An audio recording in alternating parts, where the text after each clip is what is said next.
It does get sticky, but don't worry about that. It dries off. That's why I keep one hand sort of slightly dry. I'm not going to lie to each other, I'm having an absolute mare here. But it just goes to show you, us teachers can get it wrong. Right. I'll have them out on the cooling rack here, okay? I even attempted to make a little gingerbread man, and if you listen to it, it's nice and hollow, so it's cooked on the inside. I say gingerbread man, it looks more like a star. Looks like Patrick from I broke him. Well, there goes that. Alright, Wood Haze, especially to those year 4 children that are isolating. Right, a little bit of a treat for you now. We're going to make some scones. And boy, do we all need a little treat right now.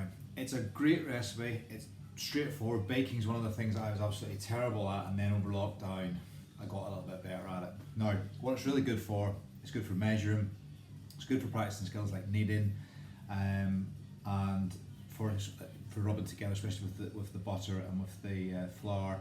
And it's a really good recipe to get your timings right and to get skills like weighing and things like that there. So we're going to have a little go.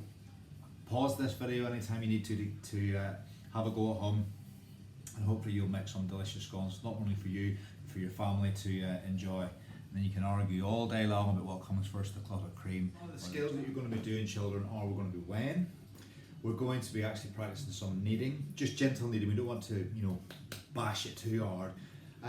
We're going to be practicing the rubbing skills, which is really therapeutic. Whenever I was doing it in lockdown, it was lovely. So we're going to be using this motion. So basically, you're going to put your thumb and your fingers together, and we're going to be pushing that the butter through the flour to make it a nice breadcrumb texture.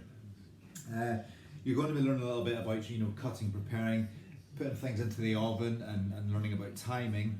So it's a great little recipe. It's quite straightforward and simple, to be fair. There's a little added things that I'm going to put in that you can choose not to put in, but basically have a go. And I would love to see some of your videos or pictures of you doing this at home. You don't necessarily have to do it today on Friday, but you can do it hopefully over the weekend or over the rest of the week, and then I'll be dropping another video at some point later on next week. So let's get ourselves all ready to cook. Make sure we get our hands washed, we remove any jewellery that we're going to need, make sure we've got our sleeves rolled up if we have, make sure you've got an apron on if you have that at home. I've left mine in Scotch. And any hair is tied back out of your way, and then we'll get ready to cook. Okay, so I've got my ovens over there. I've got my oven on to 220 degrees C, or it's gas box oven. And we're going to get ready to start to do the first stage of the actual of the baking. Now, one of the things that some people might say is, "Sir, why are we having self-raising flour over normal flour?"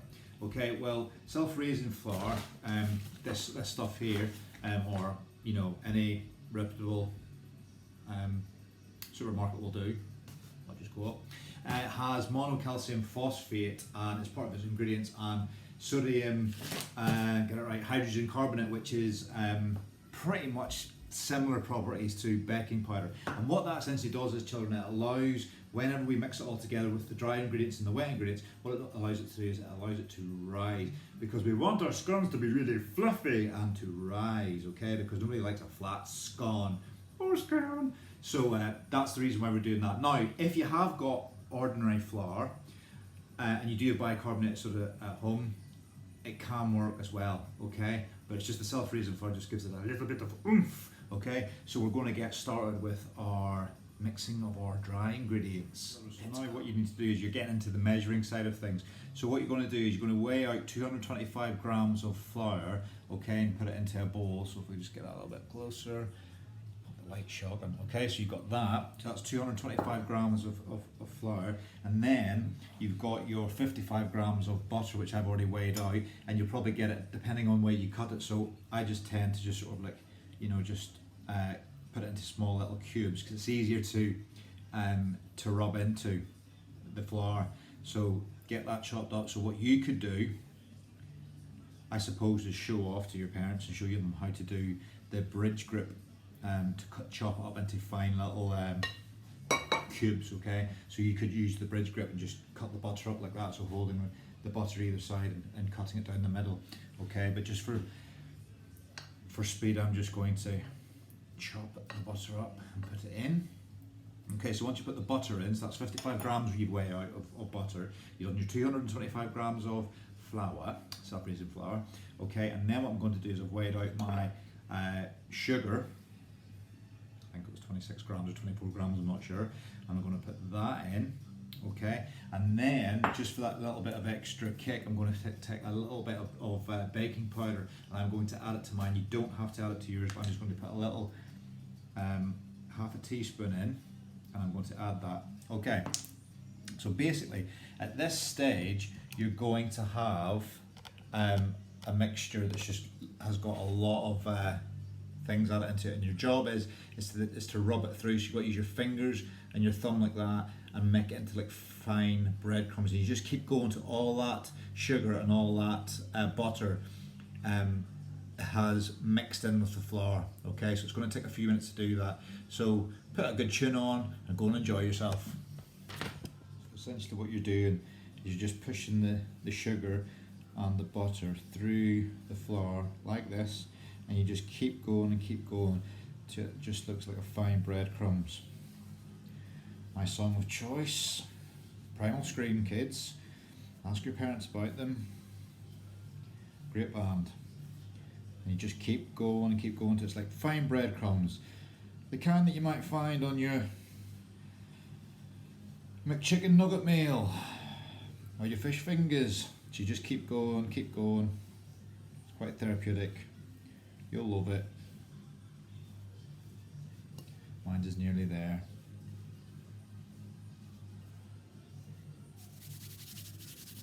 Fine breadcrumbs. We've got the flour into fine breadcrumbs. So it's really nice. Okay, we're going to now add the wet ingredients. So we're going to take our finger and we're going to make a little well in the middle of our dish. Looks like that. Okay. And then what we're going to do is we're going to add our wet ingredients. So our wet ingredients, we're going to take our milk now, 150 mils of milk. So again, measure it in a measuring jug. Now what you do is put it into the microwave and just bring up the temperature a little bit. We don't want to put cold milk in there, because if you put the cold milk into the flour, it'll be like, oh, you're far too cold. So we're going to put the milk in here, okay, and it's going to mix it together. And this is the point where I'm going to add a little bit of vanilla extract, because you know, like Mr. Broggen likes a little bit of je ne sais quoi when he's making his little scones. So I'm going to put this into the middle of the well,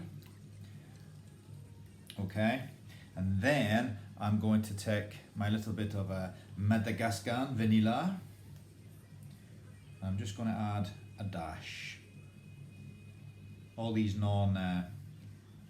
standard units of measurement, children, like a pinch and a dash, a bit chefy.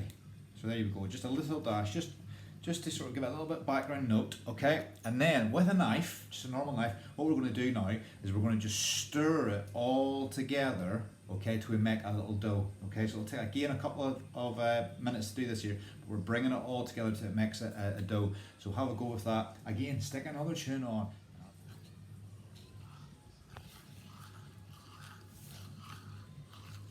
So you see there, children, make sure always to bring it in from the edges.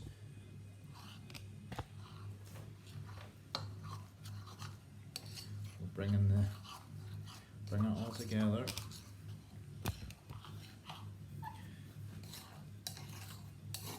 And you keep stirring it and you keep mixing it.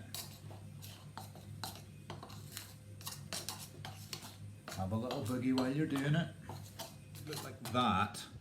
Okay, so at this point what we're going to do is we're going to then put it out onto the work surface and work it together. This is called kneading, okay? So we're going to add a little bit of flour to it, just so it stops sticking to your hands, a little bit of flour to our hands, and then we're going to knead it, just very gently. So we've got it out onto our floured surface. You might find that your dough is a little bit sticky, so just roll it about in a little bit of flour, okay? And what we're going to do is just bring it in, knead it with the back of our hand, pull it back on top of it, knead it through again, pull it back, knead it through again, fold it over, okay? Because what you're doing is you're just gently awakening the glutens in the flour, and then what you're going to have is you're going to just have a nice dough, and then what we're going to do is we're going to roll it out with a rolling pin in a little minute into about 2 centimetre thick pieces. So taking a rolling pin, again, what you might want to do with the rolling pin is slightly flour it to stop it sticking to the dough. And then we just want to roll out and back again. And then we just turn it to the side. We're going to go that way, and again to the side. So we roughly want about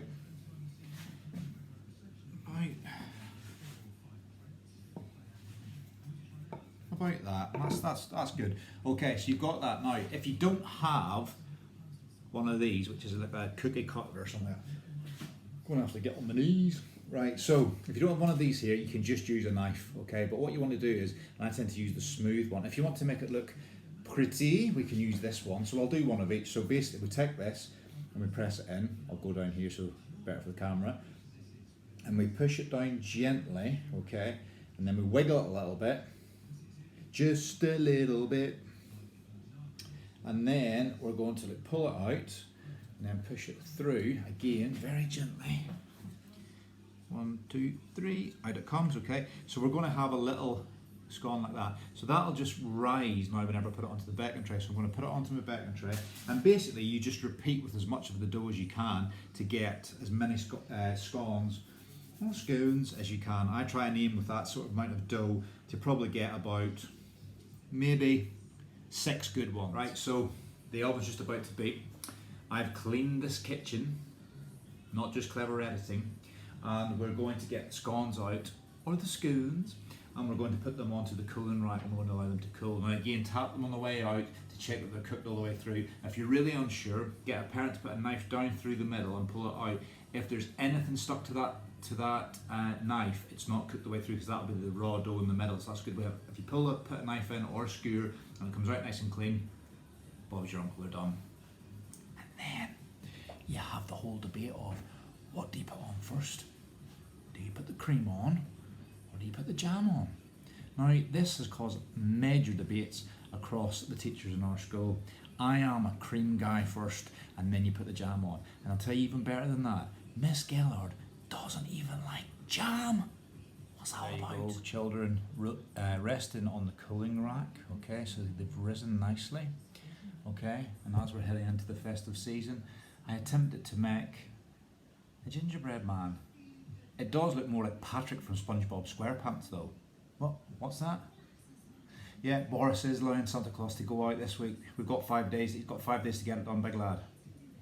Oh yeah, it's fantastic. I can't wait for it.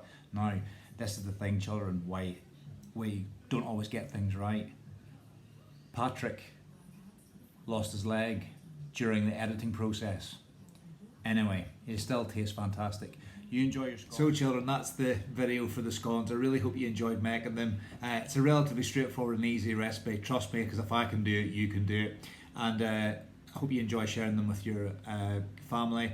I'll be sending out another recipe and another set of instructions next week for us to make a little couscous salad. I really am looking forward to that one. Really tasty, light, healthy way to enjoy a lunch. So I want you to all take care. We miss you, and we'll see you soon. Okay, bye-bye.